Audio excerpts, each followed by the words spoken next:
Alors, il m'a été proposé de faire une présentation sur une recherche qu'on a conduite très récemment, ces 2 dernières années, sur les transformations à l'intérieur des services hospitaliers lors du développement des pratiques d'ETP et les transformations touchant les relations entre les soignants et les malades. Donc, ETP, éducation thérapeutique, hein, au cas où. Ouais, c'est tellement habituel. D'accord. Bien. Alors, ce que je vais faire, c'est procéder en 3 temps. C'est tout d'abord une introduction très rapide de la recherche, c'est pas l'objet de développer cette recherche ici.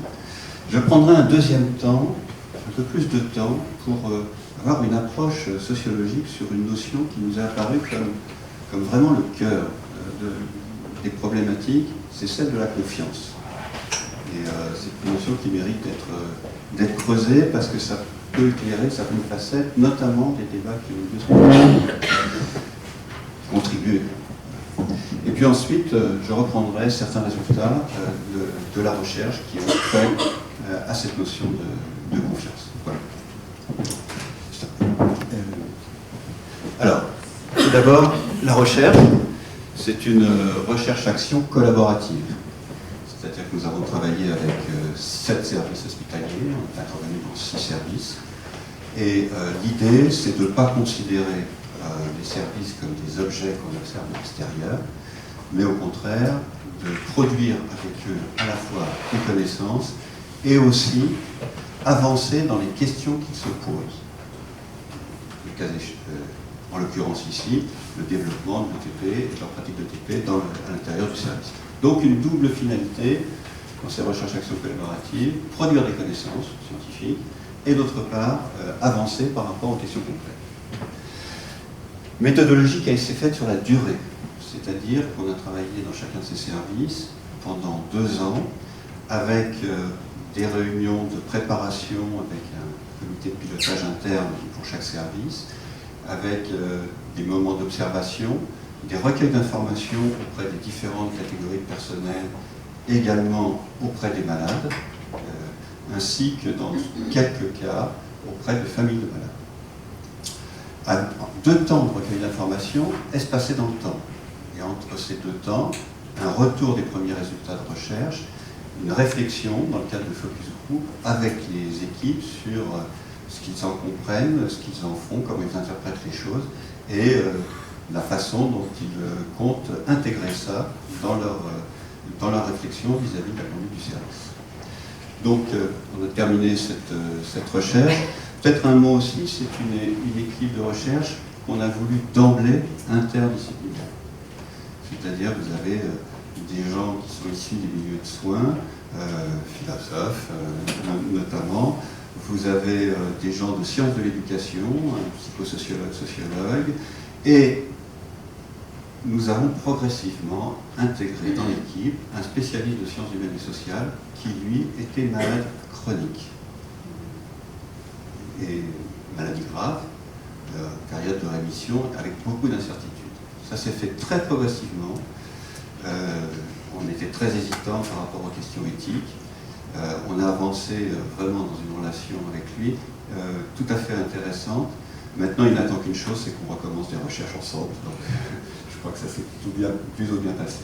Mais cette question de la place du malade, comme acteur, autant on peut la questionner dans le processus d'ETP et dans le fonctionnement des services, autant on a pensé que pour ce type de méthodologie de recherche, le malade avait aussi sa place à l'intérieur de l'équipe de recherche.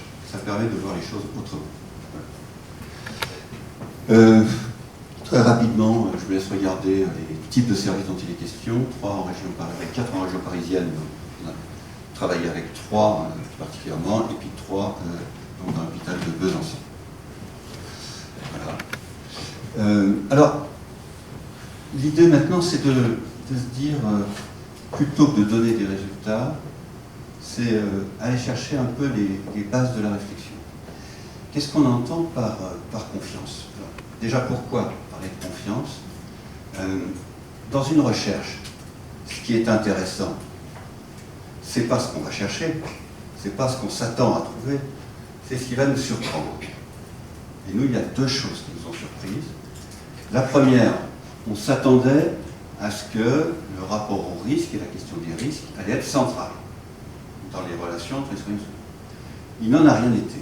Par contre, ce qui est venu avec une force considérable, notamment de la part surtout de la part du malade, c'est la question de la confiance.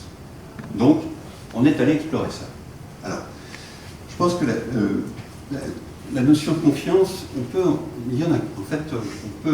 le voir à différents niveaux. Et ce qui est intéressant, c'est d'identifier chacun des niveaux, mais aussi de penser aux interactions et la façon dont tout ça s'articule. Alors, on s'est appuyé sur les travaux d'Anthony Giddens, un sociologue, qui a donc premier niveau de confiance, c'est le niveau relationnel. La plupart du temps, lorsqu'on parle de confiance, lorsqu'on pense à la confiance, c'est la confiance entre deux personnes, entre deux individus. Alors déjà là, il y a des niveaux différents. Il y a la confiance a priori que l'on donne envers tout être humain. Et là, on est bien dans quelque chose d'un rapport à la fraternité. Et cette question-là, on s'aperçoit qu'elle ne se vit pas de la même façon dans certains pays. J'ai eu l'occasion de travailler avec des chercheurs canadiens, par exemple. Très rapidement, les gens vous donnent leur confiance. Il ne faut pas la trahir, mais voilà, c'est ouvert. Alors si la trahissez, c'est terminé. Mais il y a quelque chose comme ça qui est fait a priori. Et puis, dans d'autres pays, c'est plus difficile. Elle se gagne. Et c'est l'autre versant. La confiance qui est un construit au travers de la relation avec la personne, au travers de la façon dont cette personne se réagit, se comporte vis-à-vis de vous, au travers de ce que l'on comprend de sa compétence, de l'expertise par rapport à la problématique dont il est question.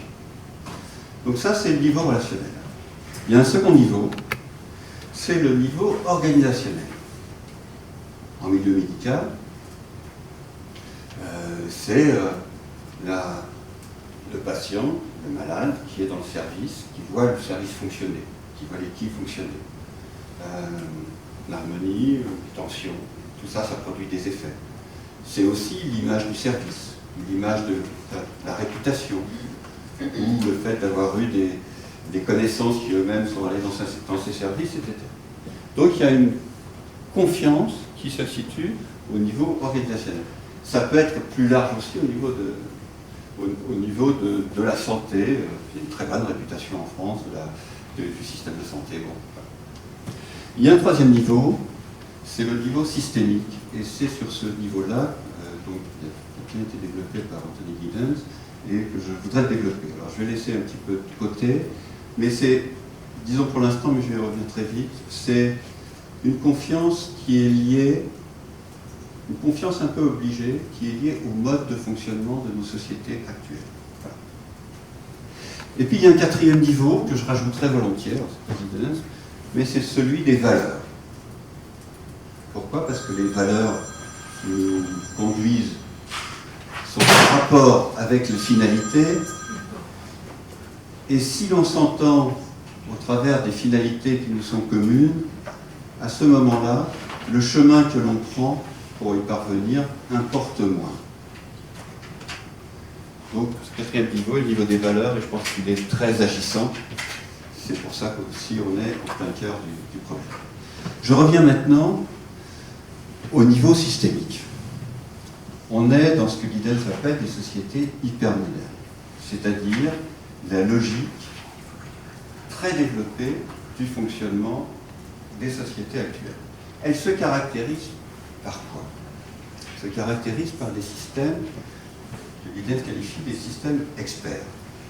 Un système expert, c'est une entité de fonctionnement à propos duquel on ne peut pas se situer uniquement, on peut uniquement faire confiance. Je prends un exemple concret. Quand vous prenez l'avion, qu'est-ce que vous connaissez du fonctionnement d'un avion? Moi, ça me stupéfie toujours de voir ces objets volés. C'est extraordinaire. De la formation des pilotes, de l'aptitude, et sans faire mention à des accidents récents, de l'aptitude de ces pilotes à conduire les avions. Du fonctionnement, de la gestion du circuit aérien, de la maintenance des avions et tout ça. On n'y connaît rien, et pourtant on prend l'avion. On fait confiance au système de transport aérien, et c'est une confiance que l'on pose a priori. On peut avoir quelques informations, il y a des listes de compagnies qu'il faut éviter pour les accidents et dysfonctionnements majeurs, etc. Mais on est quand même dans cette dimension-là. D'une certaine façon, le système de santé est aussi un système expert. Qu'est-ce que la plupart des malades connaissent du système de soins et des pratiques de soins? Alors je modulerai un tout petit peu les choses, mais c'est quand même sur le fonctionnement, sur la formation, sur la compétence a priori de l'ensemble du personnel, ils n'en connaissent rien, sur l'efficacité des produits pharmaceutiques, c'est aussi de la confiance a priori. Alors, en quoi ça change le fait dans une société où il y a des systèmes experts par rapport à on pourrait dire des sociétés prémodernes? Dans des sociétés prémodernes, vous étiez plus en relation directe avec les gens. Et donc, vous aviez plus un retour immédiat au travers de la relation sur l'expertise, la compétence, sur le fait qu'on puisse accorder sa confiance humaine à la personne ou pas. Dans le système expert, vous avez ainsi une distance qui est créée. Et cette question-là, c'est une des questions majeures qui se posent, et il me semble que vous vivez dans les hôpitaux. Du coup, il y a une attention très particulière qui est faite par les personnes, les citoyens, auprès des acteurs du système qui sont à l'interface avec la société. Il y a une relation directe qui peut se faire avec ces personnes qui sont des représentants du système expert. Donc ces personnes se trouvent porteuses, ou en tous les cas dépositaires, d'une relation personne, interindividuelle, et d'une relation au système. Et de la confiance en la personne, de la confiance dans le système. Voilà. Et c'est cette question-là qui est à l'expérience. Alors, maintenant je reviens sur la confiance. Alors, dans la relation soignant-malade, je vais montrer un certain nombre de slides et puis je ferai une digression par rapport à un point que je ne pensais pas aborder, mais ce matin ça me conduit à en parler. Donc ce sera sans présentation. Alors, qu'est-ce qu'on a trouvé comme résultat dans ce rapport à la confiance qui est apparu de façon aussi massive et forte? Alors tout d'abord, le point de vue des malades. Bon, par grand titre, c'est une typologie vraiment très arbitraire, hein, très grossière, une typologie d'entre les malades confiants. Déjà dans les malades confiants, il y a des gens qui s'appuient sur la relation déjà avec les soignants, avec l'équipe, les gens qui reviennent un certain nombre de fois. Cette confiance, elle est construite et payée. Vous avez aussi des gens qui ont des attitudes vis-à-vis du système expert, qui est de déposer les clés du camion. C'est-à-dire, ils ont la blouse blanche, ceux qui savent, donc ils s'occupent d'eux. C'est intéressant parce que sur la question de la liberté absolue de conscience, là, à un moment donné, le malade dépose tout processus de décision de ce qui est parmi les choses les plus importantes, sa santé, sa vie, dans les mains d'autres personnes. C'est quand même un processus fort. Je fais une parenthèse. Je voudrais quand même souligner ce point-là. Ce qu'on est en train de dire par rapport au système expert, au système de santé, c'est à mon sens une question fondamentale de nos sociétés contemporaines. C'est la place et le rôle des systèmes experts et des citoyens. Quelle est la place de l'expertise et la place des savoirs profanes dans les processus décisionnels? Je prolonge la parenthèse par un exemple, parce que souvent c'est un petit pas de côté qui permet de revenir sur le sujet principal avec un regard un petit peu décalé. Vous prenez les ouvriers du bâtiment. J'ai fait récemment une recherche auprès des ouvriers du bâtiment. Vous avez beaucoup de gens qui travaillent dans l'expertise liée à la sécurité. Le bâtiment, c'est le secteur où il y a le plus de décès. Le plus dangereux dans tous les pays confondus dans le monde. Vous avez des formateurs, vous avez des chercheurs, vous avez des médecins du travail, vous avez des experts sécurité à l'intérieur de l'institution, vous avez tout un ensemble d'organismes, etc. Ça pose quand même la question de la place et du rôle des ouvriers par rapport à leur propre sécurité. C'est-à-dire que si l'expertise de ceux qui savent se traduit par des règles, et des règles observées, j'ai bien entendu que la loi doit venir en dernière position parce que c'est des contraintes. Si vous êtes que sur des règles, quel est l'effet produit? Les équipes d'ouvriers vont vivre la sécurité comme une contrainte supplémentaire, voire une contrainte qui les empêche de faire leur travail. Donc c'est pour ça qu'on promeut des démarches plutôt de recherche-action, de formation-action, où les ouvriers eux-mêmes peuvent développer leur point de vue et leur analyse vis-à-vis des questions de sécurité dans le cadre de leur travail et dans les conditions singulières de celui-ci. Voilà. Donc vous voyez, ces questions-là, que ce soit dans le domaine de la politique, que ce soit dans le domaine de la stratégie, que ce soit dans tous les domaines professionnels, ce sont des questions de fond. Je reviens ici sur les 3 grands types de malades, donc les malades confiants. Deuxième type, les malades critiques. Les malades qui sont plutôt méfiants, les suspects par rapport à tout ce qu'on leur fait, etc. Ça arrive, ça peut être difficile. Et puis vous avez des malades qui sont plutôt proactifs, alors des malades qui peuvent être acteurs de leurs soins, qui posent des questions parce qu'ils ont envie de comprendre, et qui veulent coopérer. C'est parfois bien compris, puis parfois c'est perçu comme,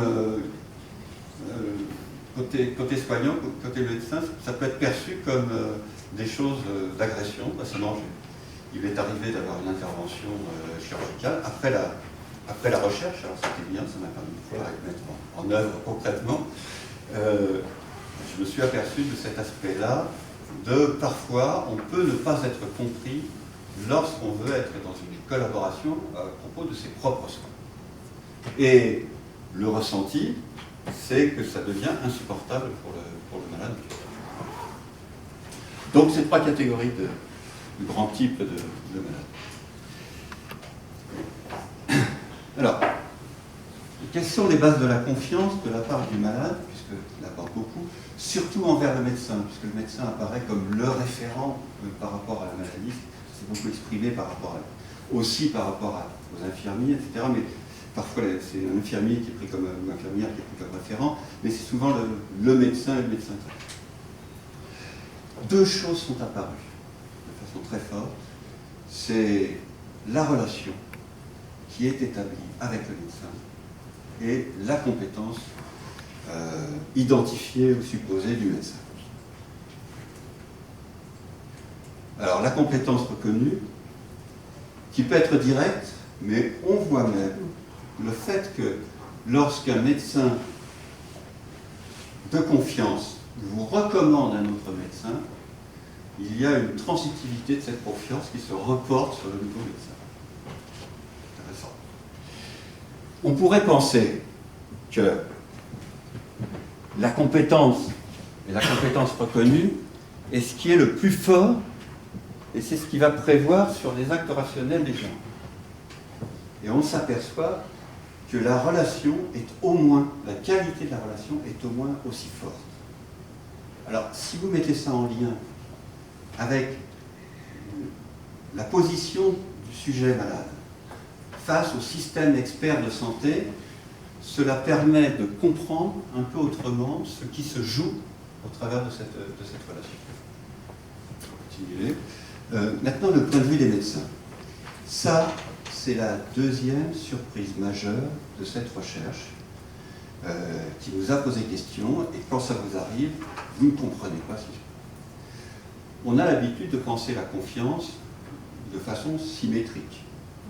On a confiance en quelqu'un parce que cette personne a confiance en nous. Là, ce qui apparaît, c'est que les médecins ne parlaient pas de confiance